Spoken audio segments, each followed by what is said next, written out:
Hello friends, இது பாருங்கள்.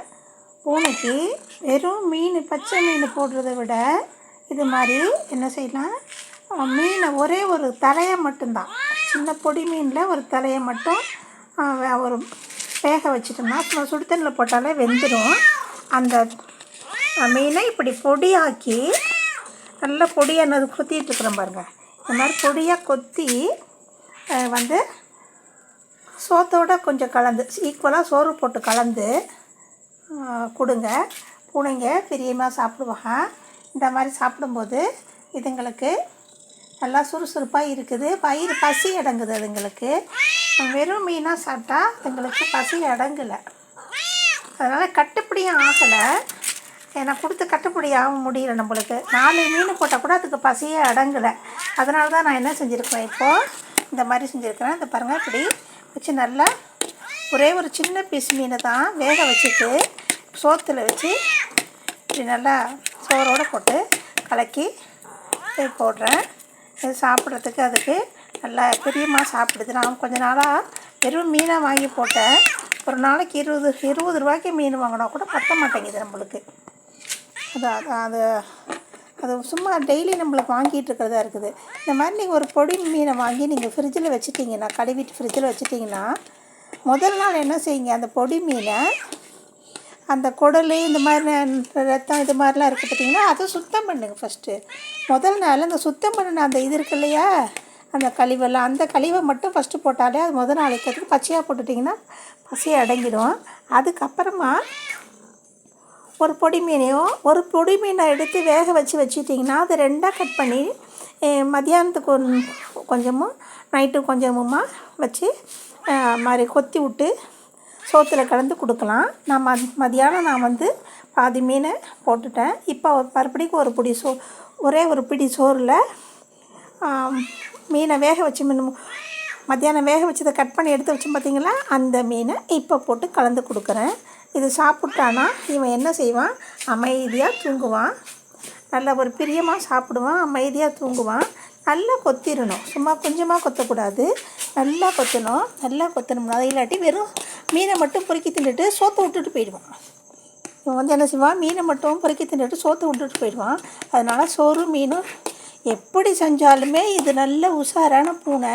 அதனால் கடைசியாக மீனை மட்டும் சாப்பிட்டுட்டு இதுக்கு நான் தனியாக ஒரு பாத்திரம் வச்சுட்டேன், ஒரு கரண்டி வச்சுட்டேன். கொத்துறதுக்கு ஈஸியாக இருக்குது பாருங்க, எப்படி பாஞ்சிக்கிட்டு வரான். வேணுமா ஸ்டூலு மேலே ஏறி அது மேலே ஏறி இவனுக்கு இது ரொம்ப பிடிச்சி போச்சு. அதனால் இவன் இது பிரியமாக சாப்பிடுது இந்த பூனை. உங்கள் வீட்டு பூனைங்களுக்கு இந்த மாதிரி நீங்கள் கொடுத்தீங்கன்னா பயிர் நிறைய சாப்பிடுங்க. நம்ம கொஞ்சமாக கொடுக்கறத விட பயிர் நிறைய கொடுக்கறது அதுங்களுக்கு பசி அடங்கும். அதுதான் ஃப்ரெண்ட்ஸ் சொல்கிறேன். இங்கே பாருங்கள், எப்படி ஏறிட்டு கேட்குறான் பாருங்கள், தெரியுதா? இது வேணுமா அவனுக்கு?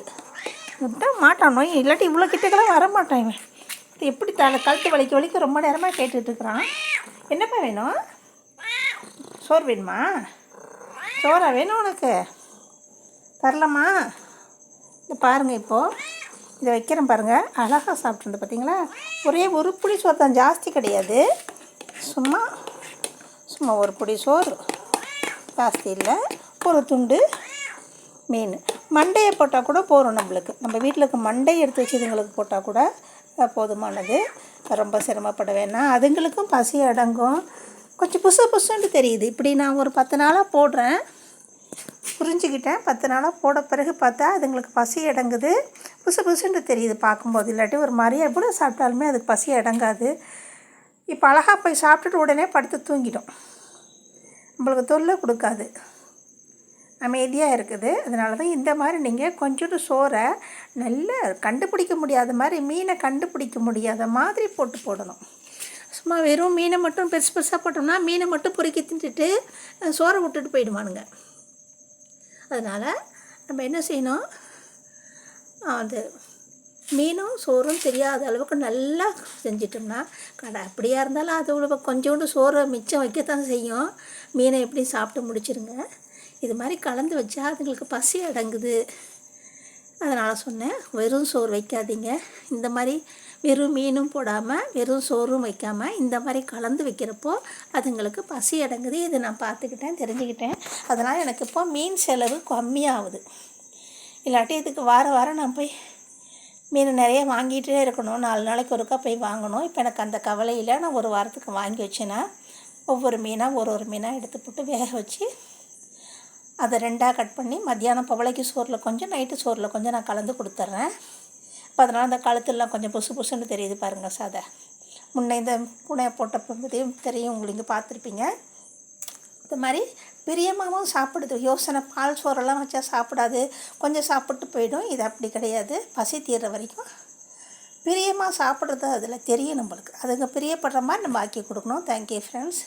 யாருக்கு எது கொடுத்தாலும் அவங்களுக்கு பிரியப்பட்ட மாதிரி கொடுங்க. அவங்க அப்போ தான் மனசு நிறைய சாப்பிடாது, வயிறு குளிர சாப்பிடணும். சும்மா வெறும் மீனாகவே போட்டு வெறும் சோறாகவே போடுறத விட இந்த மாதிரி வேக வச்சு மீனில் கலந்து கொடுக்குறப்போ நல்ல நம்மளுக்கு வேலை சீக்கிரமாக முடியுது. வீட்டில் மீன் நாத்தம் அதெல்லாம் ஜாஸ்தி இல்லாத நம்மளுக்கு அழகாக முடியுது. Friends, thank you very much. என்னோடய சேனல் மன நிம்மதிக்கான சேனல். அறிவும் மன நிம்மதி அன்றாட வாழ்வில் பெறுவது எப்படி, peace of mind, how to get peace of mind in daily life அப்படிங்கிறது. இது 3 விதமான ப்ளேலிஸ்ட்டில் வரும். ஒன்று இறை சிந்தனையில் மன நிம்மதி, அது வீட்டில் மன நிம்மதி. இதெல்லாம் வீட்டில் மன நிம்மதியில் தான் வரும். வீட்டில் இருக்கிற பூனைங்க அதுங்க பசியோடு இருக்கிறது நம்ம சாப்பிட்டா நல்லா வராது. அதுங்களுக்கு உணவு கொடுக்கணுங்கிறதுக்காண்டி இது நம்ம எப்போ வீட்டில் பூனை இருக்கிறது எனக்கு பிடிச்ச மாதிரி இருக்குது. இந்த பூனை எனக்கு பிடிச்சிருக்குது, அதனால் தன்னால் வந்து ஒட்டிருச்சு. இன்னொன்று வாழ்க்கை துணையில் மன நிம்மதி, அது கணவன் மனைவி வாழ்க்கை உறவில் வரக்கூடிய நிம்மதின்றது தான். அதனால் வந்து இந்த மாதிரி நீங்கள் செஞ்சு கொடுங்க ஃப்ரெண்ட்ஸ். என்னோடய சேனலை லைக் பண்ணுங்கள், சப்ஸ்கிரைப் பண்ணுங்கள், பாருங்கள், கமெண்ட்ஸ் பண்ணுங்கள், ஷேர் பண்ணுங்கள். அல்ஹம்துலில்லாஹ், சுக்ரா, அஸ்ஸலாமு அலைக்கும்.